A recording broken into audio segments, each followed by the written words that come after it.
At first glance, silver looks like a quiet metal. It doesn't dominate headlines the way technology stocks do, and it doesn't carry the mystique of gold hoarded in vaults. Yet right now, in small towns in Nevada, northern Mexico, Western Australia, and rural Canada, something subtle is happening. Payrolls are expanding, equipment orders are being rushed, exploration crews are being rehired, and most people watching financial news have no idea why. The story begins with a familiar scene. A middle-income household somewhere between Dallas and Toronto. 2 working adults, 1 mortgage, 1 car payment, credit card balances that never quite return to zero. Every year, their salaries go up a little. Every year, groceries, insurance, rent, and energy costs go up more. They're doing everything right, but the gap keeps widening. They hear about inflation slowing, markets recovering, and wealth being created somewhere else, just not where they are. What almost no one tells them is that the financial system they live inside depends on a handful of physical materials remaining cheap, abundant, and invisible. Silver is one of them. Silver isn't just jewelry or coins locked away in safes. It's inside solar panels powering suburbs in Arizona. It's inside electric vehicles quietly charging overnight in London. It's in medical equipment, data centers, military technology, and nearly every smartphone in circulation. Unlike gold, silver gets consumed. Once it's used, much of it is gone forever. Here's the hidden problem. For decades, silver has been priced as if it were optional, as if it were a luxury, as if demand could be switched off when prices rise. But the modern economy doesn't work that way anymore. The transition to electrification, automation, and renewable energy has quietly turned silver into a necessity. And yet, supply has not kept up. Most people misunderstand this topic because they assume metals markets behave like stock markets. They think higher prices immediately bring more production. They assume mines can be switched on like factories. In reality, a silver mine takes years, sometimes decades, to move from discovery to full production. Permits, environmental studies, infrastructure, labor, financing, and political risk all stand in the way. For much of the last 20 years, silver prices stayed low enough that mining companies did the rational thing. They cut exploration budgets, they delayed expansion, they focused on survival, not growth. Entire regions with known silver deposits were left untouched because the math simply didn't work. Meanwhile, the world changed. Governments across the US, UK, Canada, and Australia committed trillions to energy transitions and infrastructure upgrades. Electric grids were redesigned, transportation systems were reimagined, defense spending quietly increased. All of it required silver, not symbolically, physically. The result is a strange contradiction. Demand is rising steadily, almost invisibly, while supply remains tight, fragmented, and slow to respond. That tension doesn't show up in a single earnings report or a flashy headline. It shows up gradually through shortages, higher premiums, and stressed supply chains. This is where the idea of the next wave of millionaires gets misunderstood. It's not about sudden riches or lucky bets. Historically, wealth waves form when a misunderstood sector quietly shifts from being ignored to being essential. Railroads did this, oil did this, semiconductors did this.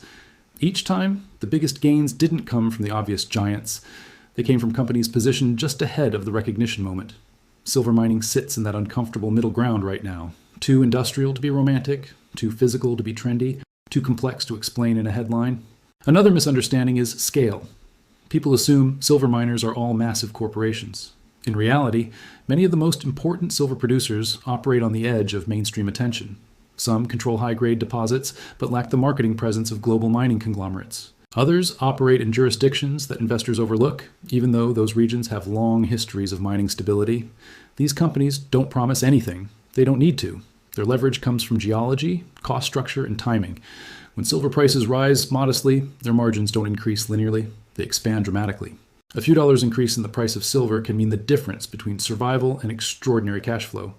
This matters to ordinary people more than they realize.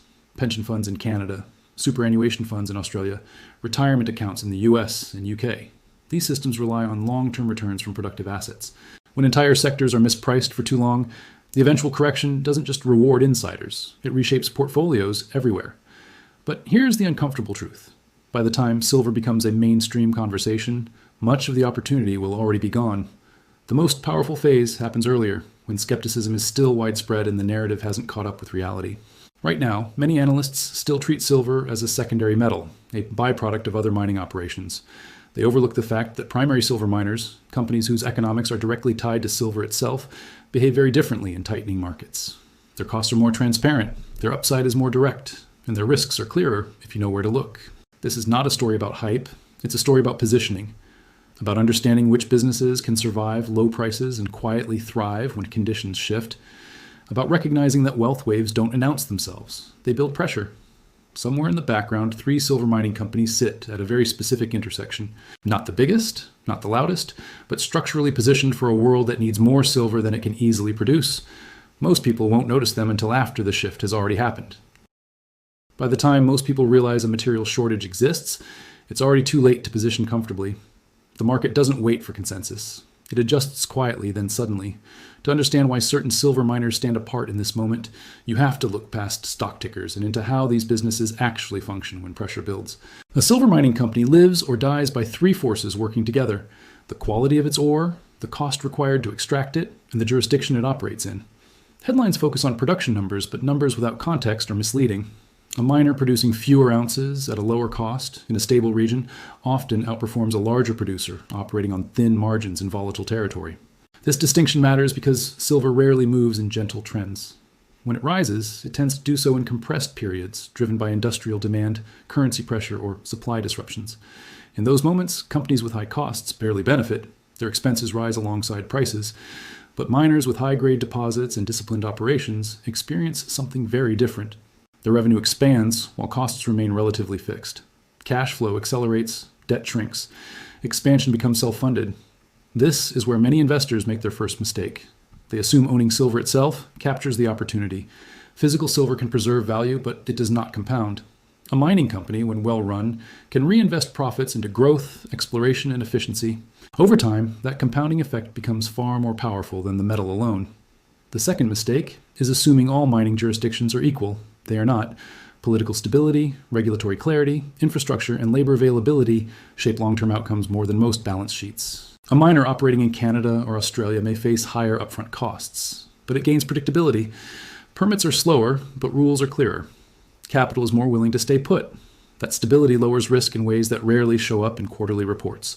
In contrast, miners operating in regions with uncertain tax regimes or shifting regulations can appear cheap on paper while carrying hidden liabilities. One policy change, one export restriction, one unexpected royalty increase, and years of projected profits vanish. The most resilient silver miners are not the ones promising explosive growth. They are the ones engineered to survive stress. This brings us to the deeper reason why this moment matters.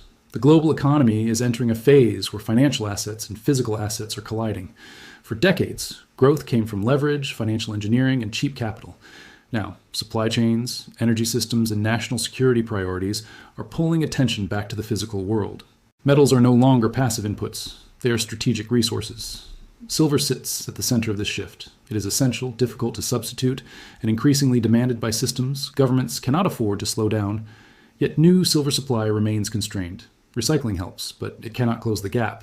Primary production is limited by geology, time, and capital discipline, imposed after years of underperformance. If nothing changes, the consequences are not abstract. Higher silver prices feed into higher costs for energy infrastructure, electronics, and medical technology. Governments absorb some of this. Companies absorb some. Consumers absorb the rest. The middle class, already squeezed by housing costs and inflation, feels it indirectly through higher bills and slower wage growth. But adaptation always follows pressure. Some investors shift from broad market exposure into targeted assets tied to physical demand. Some institutions rebalance toward real assets after years of underweighting them. Some mining companies, long ignored, suddenly find access to capital reopening. This is how cycles turn, not with excitement, but with necessity. The 3 silver miners at the heart of this conversation share one defining trait. They are built for durability, not hype. Their operations are either already profitable at conservative silver prices, or close enough that small market shifts change everything. They control assets that are difficult to replicate, and they operate in environments where long-term planning is possible. This doesn't mean outcomes are guaranteed. Mining is never without risk. Operational setbacks happen. Commodity prices fluctuate. Markets overshoot in both directions. But historically, wealth is not created by avoiding all risk. It is created by understanding which risks are being mispriced. The silver market today reflects a disconnect between perception and reality. Many still view it through the lens of past cycles, ignoring how deeply embedded silver has become in modern systems. That lag in understanding creates opportunity, not forever, but long enough for those paying attention. For everyday investors watching their savings struggle to keep pace with inflation, this matters. Not because silver miners offer escape from work or instant wealth, but because they represent ownership in something tangible, productive, and necessary. In a world increasingly dependent on physical inputs, that distinction carries weight, and the next wave of wealth in silver will not look dramatic in real time. It will look boring. Quarterly reports, modest expansions, gradual re-ratings. And then, looking back, it will seem obvious. That is always how these stories end, not with noise, but with realization.